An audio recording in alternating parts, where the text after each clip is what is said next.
So years back, I had a Chevy 454 in a 3/4 ton pickup, and I would use it to pull a pretty heavy load on the highway sometimes.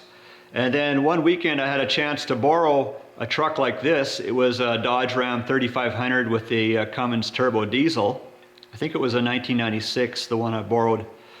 So it was a pretty good back-to-back comparison, feeling the power from the 454 versus the Dodge diesel, pulling basically the same load, just different days. And I tell you, I had never experienced pulling with a Dodge diesel turbo like that. And after that weekend, I got myself a bit of an education on what kind of a truck I would like to have for pulling a good load. And that 454, it felt kind of a little bit like a joke compared to that Dodge. That Dodge just had so much more power. So this is the Cummins 12 valve in this one, and the plan is to pull this engine and transmission out and transplant it into another truck that has actually a V10 in it with an automatic.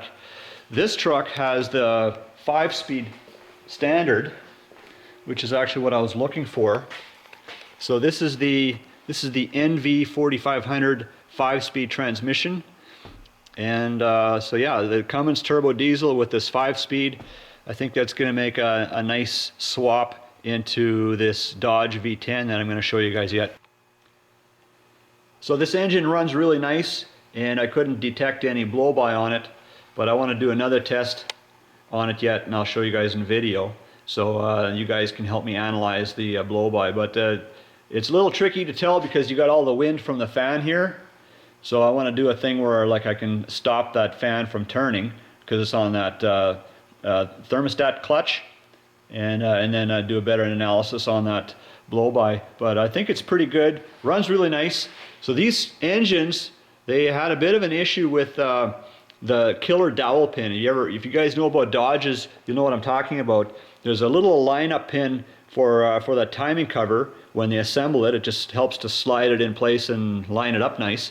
But that dowel pin can slowly vibrate its way out of there and fall possibly between the timing gears, which would cause an awful lot of damage, or between the gear and the timing cover itself, it could cause damage there. And if in best case scenario, if the pin does fall out, it clears everything and just ends up in the pan and does no damage.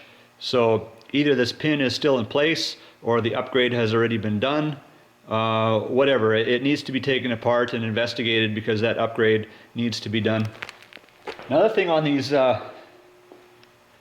transmissions, these 5-speeds, that retaining nut for 5th gear will sometimes back its way off and allowing 5th gear to slide out on that shaft and end up where it's not supposed to be. So that's another upgrade that needs to be looked into. So before I get into this Dodge project too much, I really should get my solar heating going, and this is part of it here. This is like a big heat exchanger slash thermal storage unit in one. So I don't have the copper in it yet, and this needs a little bit of work to be completed and then put into its other location. So some of you guys may have been wondering what that steel and concrete construction was all about here by the shop. So it's a little more complete now.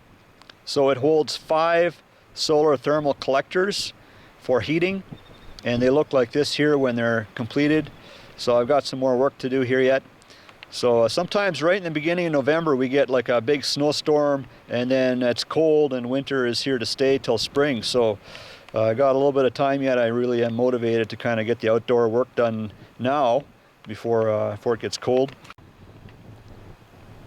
So this is the Dodge V10 with the automatic, and so the plan was to put the Cummins turbo diesel into this one with a 5-speed. And so this one here, I picked it up with an engine noise. That V10 is making a racket, and I'll fire it up for you guys, and we can all have a listen to it. To me it sounds like valve train, you know, but I guess the guy would have to dig into it a bit to find out what's going on. And it actually sounds louder on the right side than it does on the left side, so I'll move over there.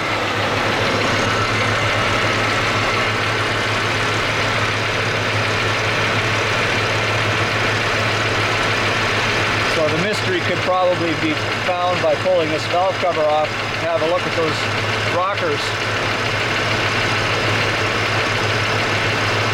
Sounds like valve train noise to me.